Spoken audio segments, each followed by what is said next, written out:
Good afternoon, and Good afternoon. welcome to Mercy Home's virtual roundtable. This month, as you know, we're celebrating Autism hmm Acceptance Month, and we're happy that you were able to join us today.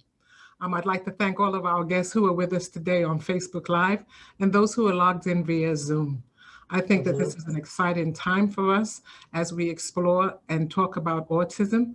And I would like to just talk to you a little bit about Mercy Home. hmm Mercy Home has been around. It was first begun in 1862 by the Sisters of Mercy. The Sisters of Mercy started their mission and their work by taking in 5 boys who were abandoned. And over the years, they began to care for children. They created and developed and serviced orphanages and effectively began to serve individuals and children with intellectual and developmental disabilities. Currently, Mercy Home operates 13 residential programs throughout Nassau County, Long Island, Brooklyn, and Queens. And we have an array of community support programs. Most importantly, our creative art therapies.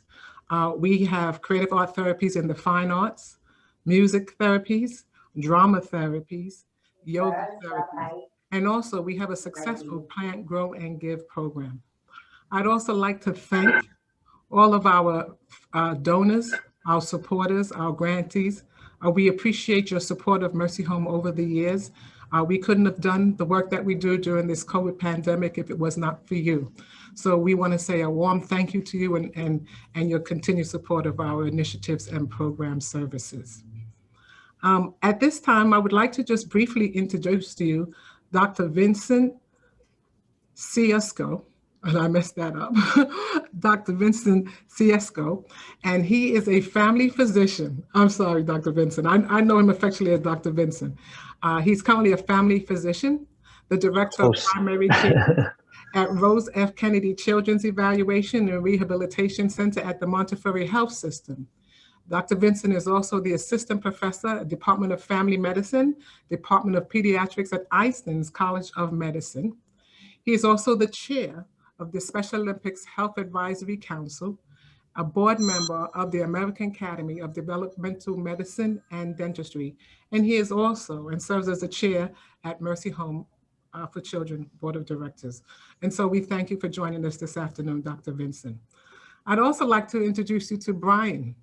Brian is one of our individuals who receives supports and services here at Mercy Home.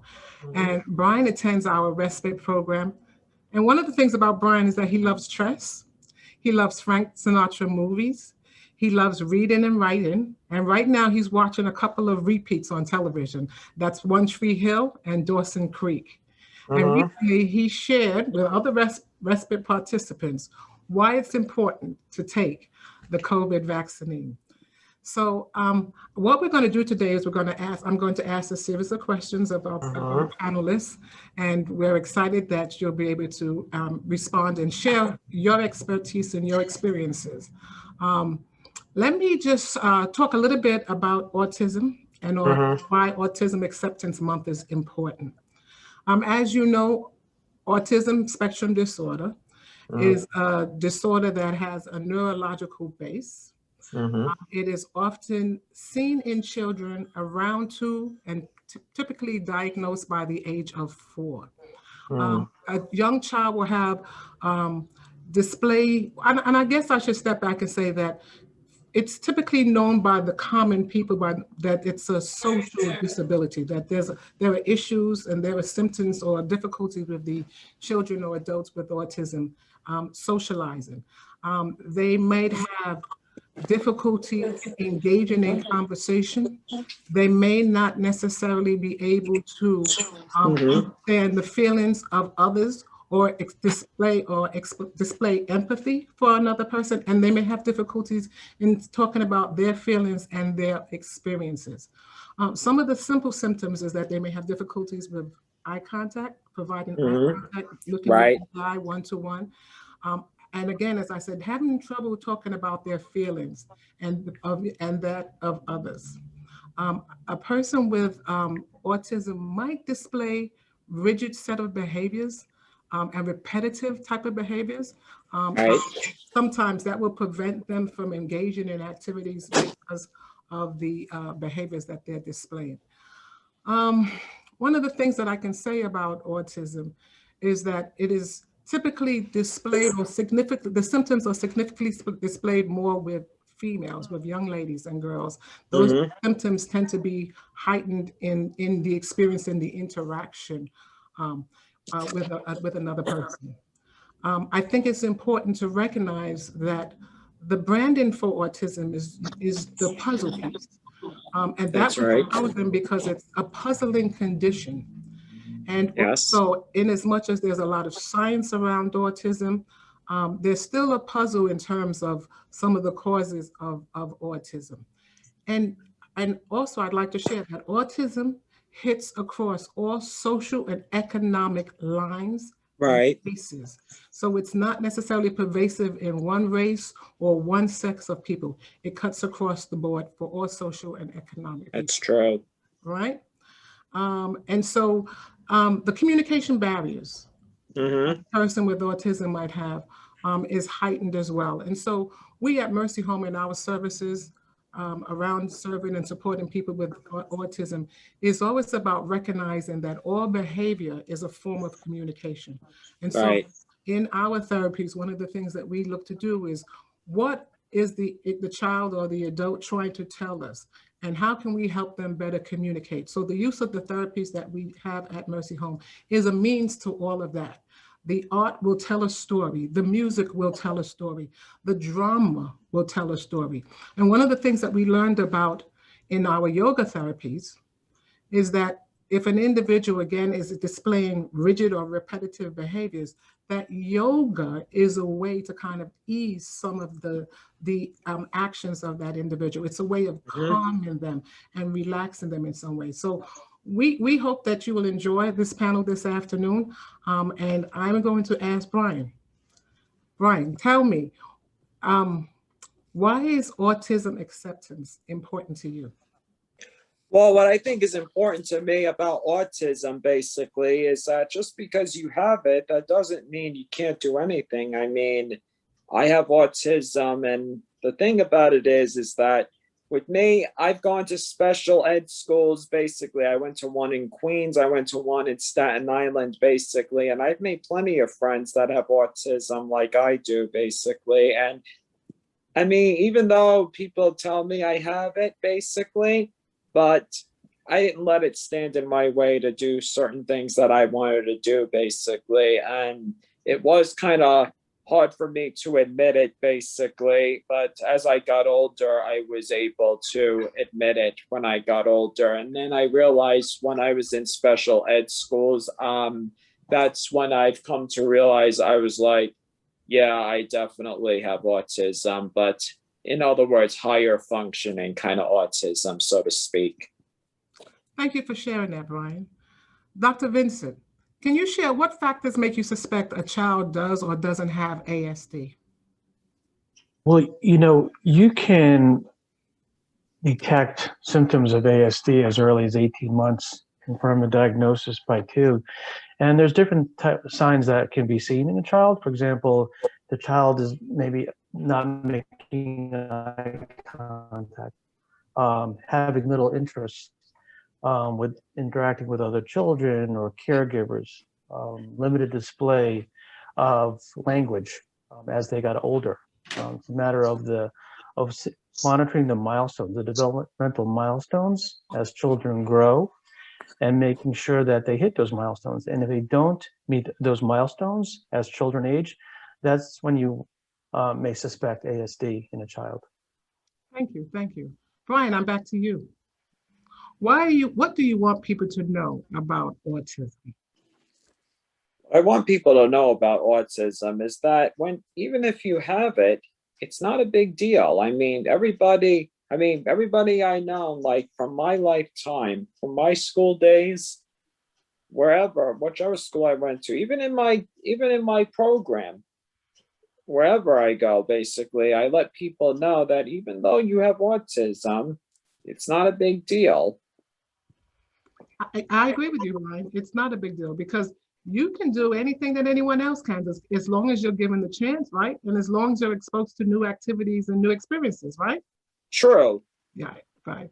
You can do anything anyone can, and autism is not a big deal. And believe it or not, I mean, I have noticed that some people with autism, they can be sarcastic at times. I know. Mrs. Vincent, back to you. So how would we confirm a diagnosis of autism? So, one of the challenging things about autism is that there's no blood test. There's no diagnostic test, no x-ray to confirm a diagnosis of autism. It's basically a clinical diagnosis where you really need a group of professionals to look at the child, the individual, to evaluate and properly assess.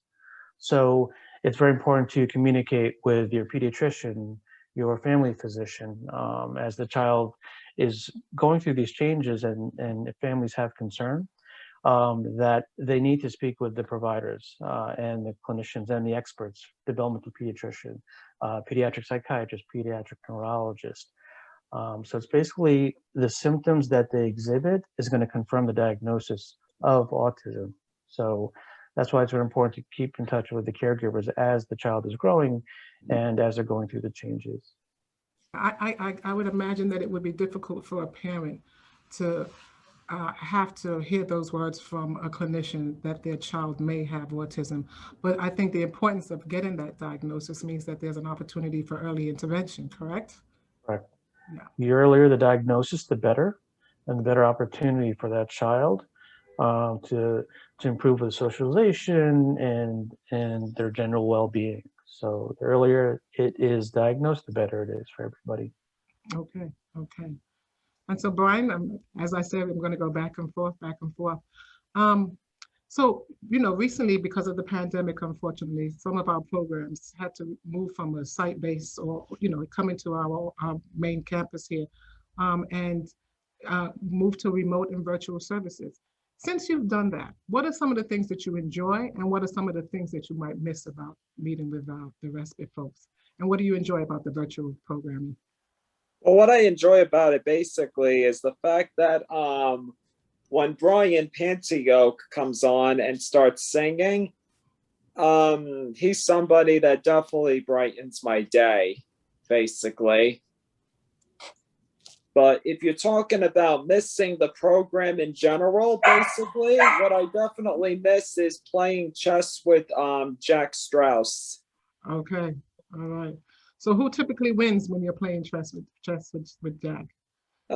Basically, I mean, if I don't notice any mistakes, he wins. But if I do notice some mistakes, then I end up getting the win. Okay.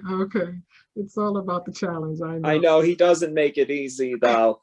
Well, I don't think that chess is an easy game, but I'm glad that No. I'm glad that you love chess, and I'm glad that you have an opportunity to find a friend and a colleague that you can play chess with and do that here at Mercy Home. So we're excited that we are able to find a partner for you. That's a great thing. That's a wonderful thing. Absolutely. So Dr. Vincent, what changes can I expect to see in my child over time if they're diagnosed with autism? Well, again, it's important to get therapy and treatment at an early age, behavioral analysis at an early age. So as the child grows, you will see some changes with any growing child, right? So the normal growth spurts, medical issues that come up as somebody ages is going to be just like anybody else, right? But maybe the socialization skills, the language skills, that may be delayed. So they may not be up to speed as other children are of the same age group or in the same grade. So you'll see some delays as the child gets older. But again, children grow into adolescence, they grow into adults, just like you and I. So they still need to be taken care of by their primary care provider. As they get older, taken care of by their caregivers, their families, still go to school and attend all the social events that they can. Okay, all righty. Brian, Mm-hmm. what have you been doing during the pandemic? Well, basically what I've been doing during the pandemic is I'm down in my basement doing paintings, like paint by numbers, basically. And I've been watching TV shows, as you mentioned before. Yes, I do watch One Tree Hill and Dawson's Creek, basically. And let's see, I've also watched Modern Family and The Middle. And a while back, I was watching another TV drama that's from the 1990s. I'm sure you remember this one, Party of Five. Okay. Party of Five, not Party Par- at Five. Party of Five. Okay, okay, yes. Party of Five was a very good show to watch, basically, and I've learned a lot from that show. And yeah, it was a very, very good show. Okay. Really, I enjoyed that one very much. So besides watching TV, tell me a little bit more about your participation in our virtual programming. Basically, in terms of participating, I talk with a few people on Zoom a little bit here and there, basically, and I'm on for a little while, basically, but then I get off. Then I have to get off a little earlier because I don't want to be late for dinner, basically. Yeah. Because I get hungry very easily. I'm growling now myself, so I certainly understand. But you participate in our music therapy, you participate in our creative arts therapy as well, right? Basically, yes. Okay, all right. And so you're doing artwork and exploring the use of colors and different things like that, and Something like that, yeah. You're doing some. I understand you're doing some real traditional work, like you're mirroring the work of Van Gogh and all of those things in our class. Yeah. Okay. Something like that, yeah. I've had an opportunity to drop in, so I know that some of the stuff that you're doing, and I'm excited for everyone. So, Dr. Vincent, why do you think programs like Mercy Home's Creative Arts Therapy Program are important for children with autism? Well, I think it's crucial. It's so valuable.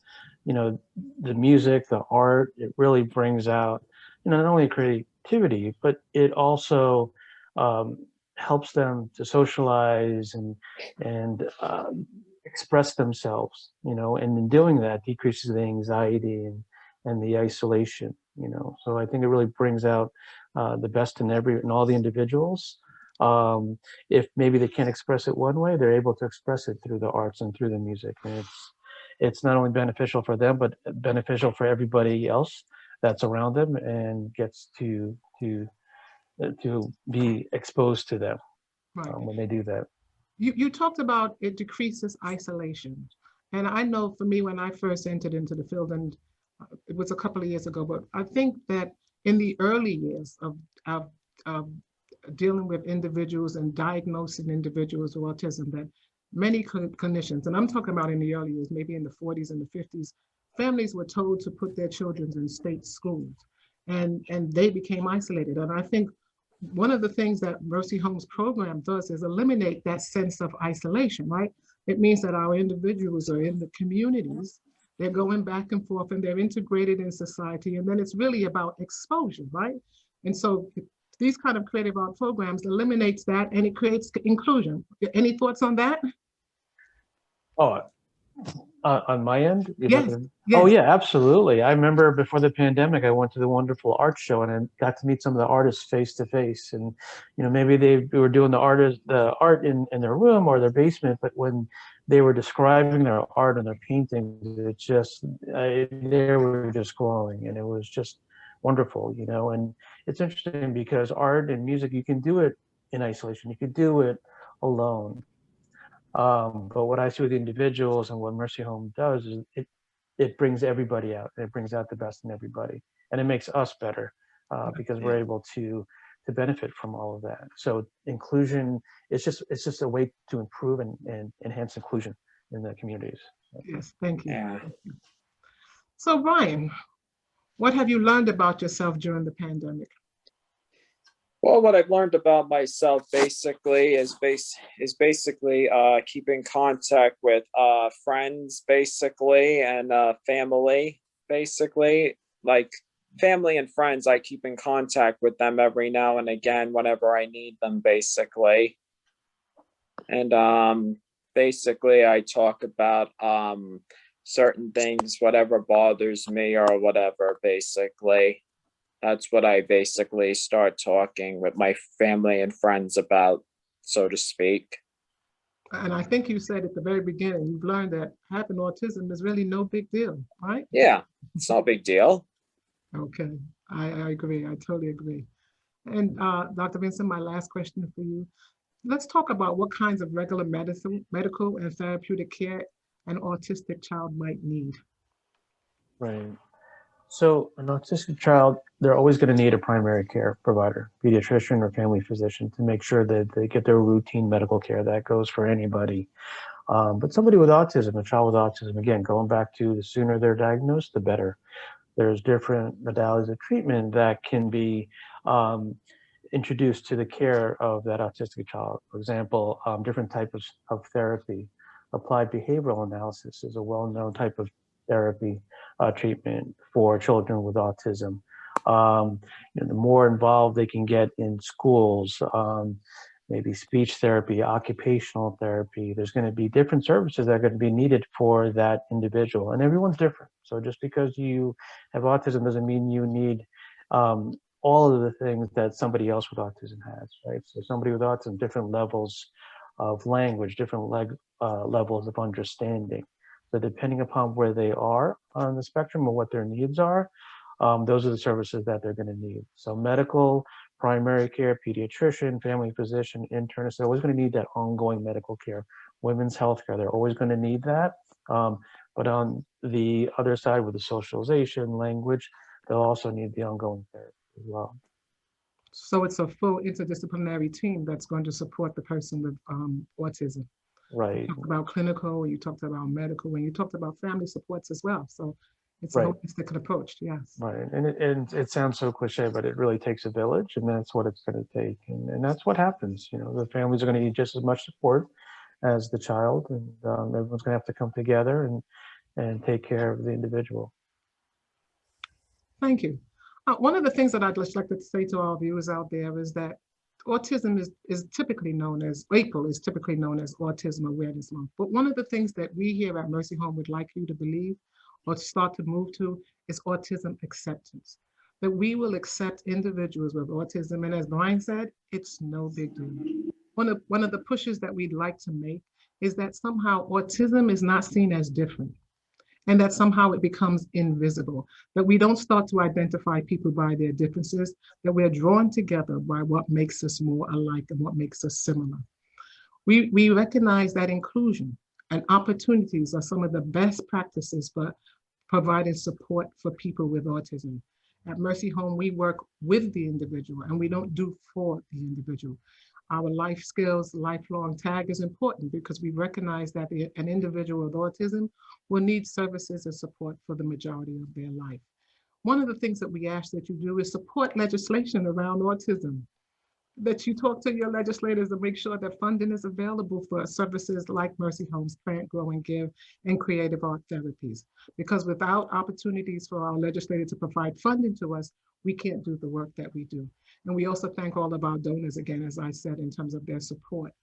I think that we also have to remember that providing opportunities, putting a child or an adult on a basketball team, a baseball team, a swim team, as we talked, Dr. Vincent is the chair of the Special Olympics, gives them opportunities to integrate into the community and to work with their friends and do activities that we take for granted. It's all about inclusion. If this diagnosis is what is typically known as a social disability, why not provide opportunities for them to overcome those disabilities and create greater abilities? And so we ask that you remember, if you know someone or you work with someone who might have autism, include them in your regular day-to-day opportunities. It's important that we provide social opportunities for people and we create substantial and lasting relationships. We'd like to see, lastly, inclusion in employment opportunities, educational opportunities, recreational opportunities, and community settings. As I had mentioned earlier, that in the beginning, parents were told to place their children in state schools. And now science and data research has shown that ensuring that community support services are the best way to support and help an individual with autism adjust to the community that they live in. Could you imagine a world where everybody is the same? Is treated the same, even though we may be a little different, but the opportunities are made available to all of us. And that's what Mercy Home does. And that's what Mercy Home is about. We thank all of you who are here with us today. We want, again, you to remember that if you see one person with autism, you've met one person with autism. Autism is displayed in everyone who has received a diagnosis differently. No two people with autism look alike.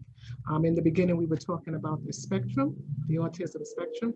Dr. Vincent, I'm putting you on the spot, I know, but did you want to talk anything about the spectrum and what that might look like?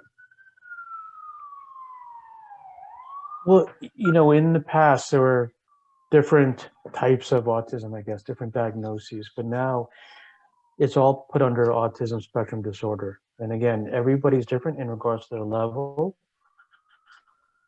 of intellectual functioning, cognitive functioning, social interaction. Some are more verbal than others.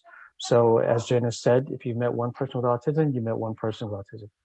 So it's very important to always be aware that everyone's different, and everyone needs to be taken care of, and everyone needs to be respected. So again, with autism spectrum disorder, everybody, even though you have that condition, just a condition, like Brian says, no big deal. No big deal.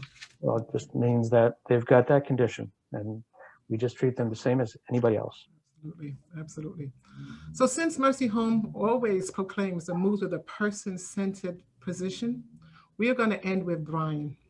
Brian, I'd like to give you an opportunity to say anything that you'd like to our Facebook and Zoom audience.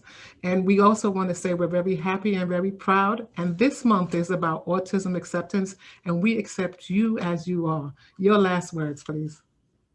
I gladly appreciate it. You're most welcome. You want to say goodbye to everyone? Take care, everyone. Again, thank you for Mercy Home. We appreciate your time with us this afternoon. We hope you learned a little bit about autism spectrum disorder. Again, okay. I am Janice Aris, and it's a pleasure to be with you this afternoon. Thank you. Okay. Thank you. No problem. Take care. Bye-bye. Bye-bye.